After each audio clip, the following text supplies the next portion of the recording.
Thank you, Mayor.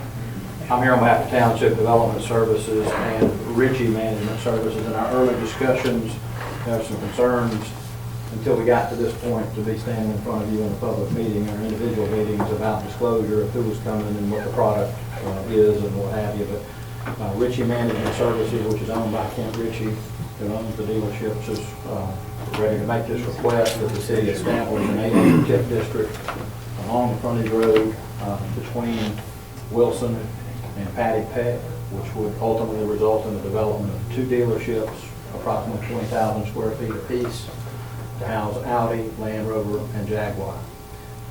We estimate that to be about a $20 million investment in those properties. Presently, remarkably, today, the city receives about $9 a year in property tax off the property. After the completion of the project, we estimate those property taxes will increase to about $20,000 per year.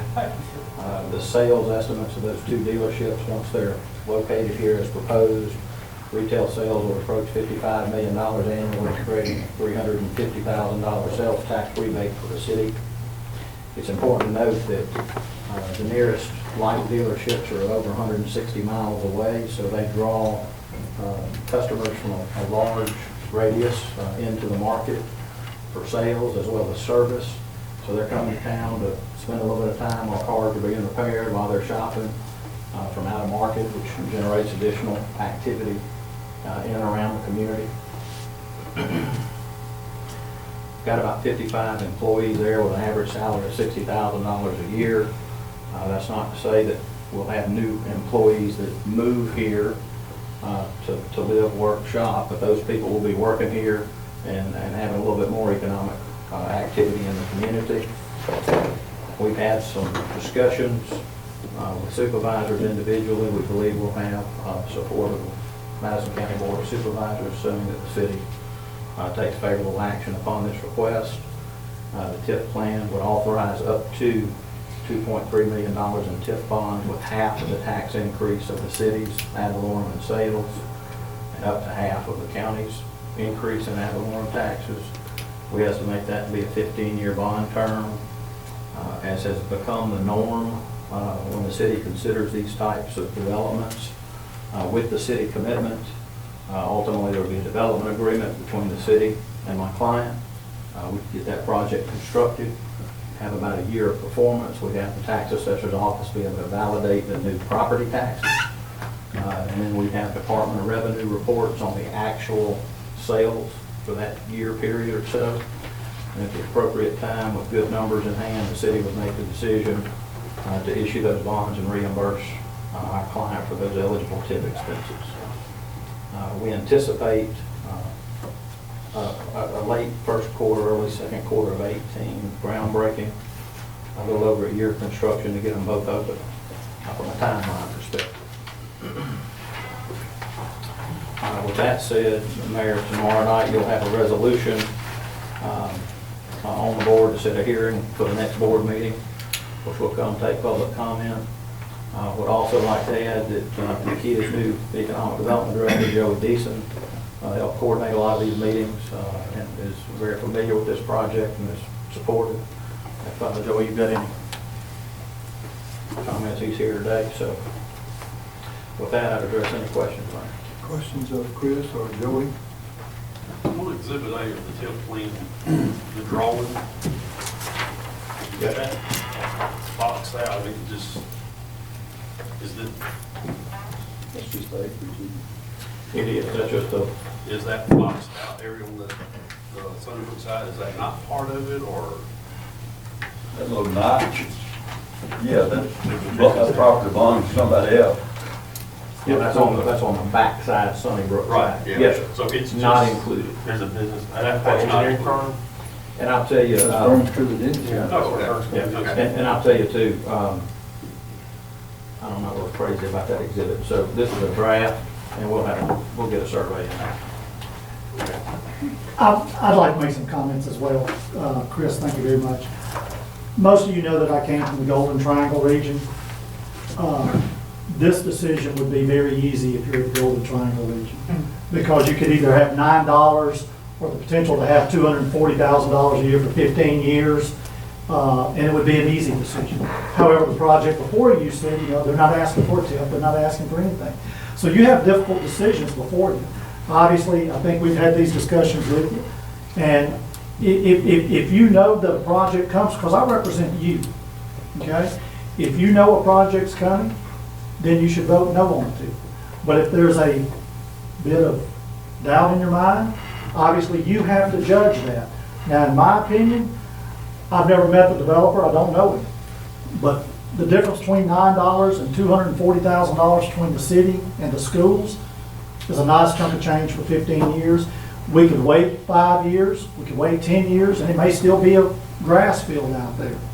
But that's a decision that only you can make, but it's a good decision to have to make. Thank you. Well, I think it's a great opportunity for us, for sure. Are there any other questions? No, but I do want to say it's refreshing to see somebody from the key here and helping developers and making presentations. And Absolutely. I look forward to working with you on a lot of things in the future. Thank you very much, I appreciate that.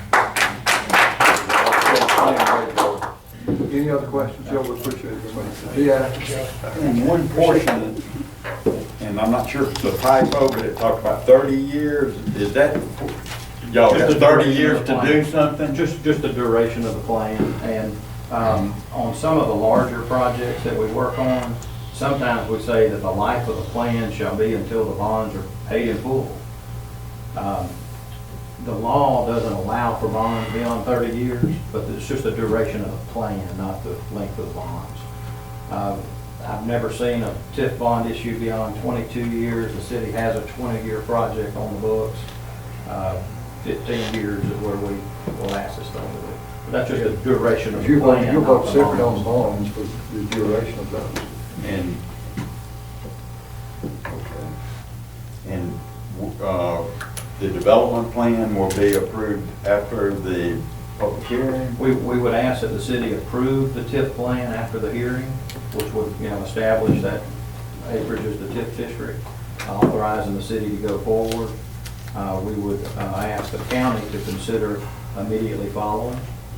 So actually, from a schedule standpoint, on November 20th, we'd be before the county, asking them to set a hearing for the first Monday in December.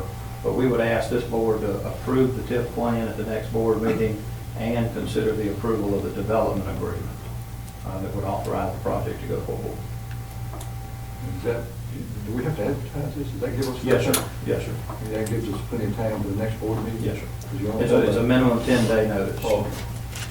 Well, you better check the holidays and stuff. Yes. All right, any other questions? Thank y'all. Thank you, take care. All right, going to the proposed consent agenda, right across the street, you have the Bill and Chill convenience store gas station. It's going for architect review, and they're requesting that this upgrade and that project be done. They're asking for a small variance on the landscape on that little corner, which we agree with. It's going to be, they're willing to make that a nicer convenience store, a nicer building. And our architect review is recommending approval of that. Yes, sir, it is. Question? Is it nice and approved? Is this something they're gonna get started on right away, or? I'm sorry, When do they plan to get started? immediately. I like that. Like that, okay. All right, can we leave that on consent? All right, on the revised site plan for Dollar General, unfortunately, MDOT has denied them the right-in, right-out, and said it has to be a full access entrance into the development. And so they're coming back, since we approved the site plan with right-in, right-out, requesting approval for the regular access.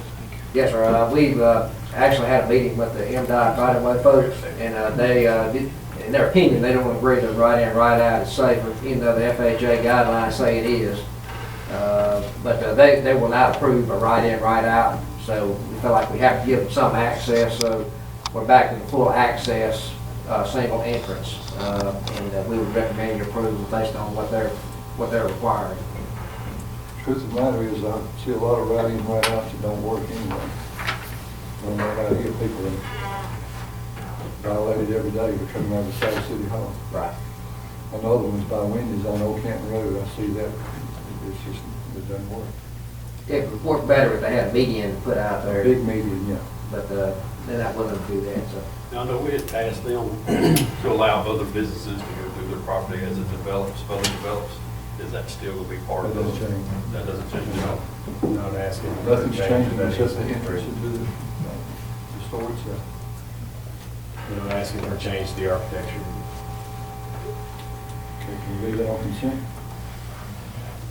All right, next is, we just have to accept the withdrawal of zoning appeal for the, and petition for the application of storage, Parks Properties LLC, storage map. That's just a matter of them withdrawing the petition for the conditions and rezone. Leave that on consent. Next, Elevate Stokes Road, as you all might remember, we approved the clean and private property on that. And George is here to tell you, the property has been cleaned, and now we're recommending reconciliation of that as a resolution. Yes, yeah, on October 3rd, the Mayor and Board of Aldermen voted to adjudicate the property at 508 Stokes Road. The property was entered by the City of Ridgeland Public Works Department and myself between the dates of October 24th and October 30th, 2017. This was a big project, so it took several days. There's 4 separate invoices instead of one invoice.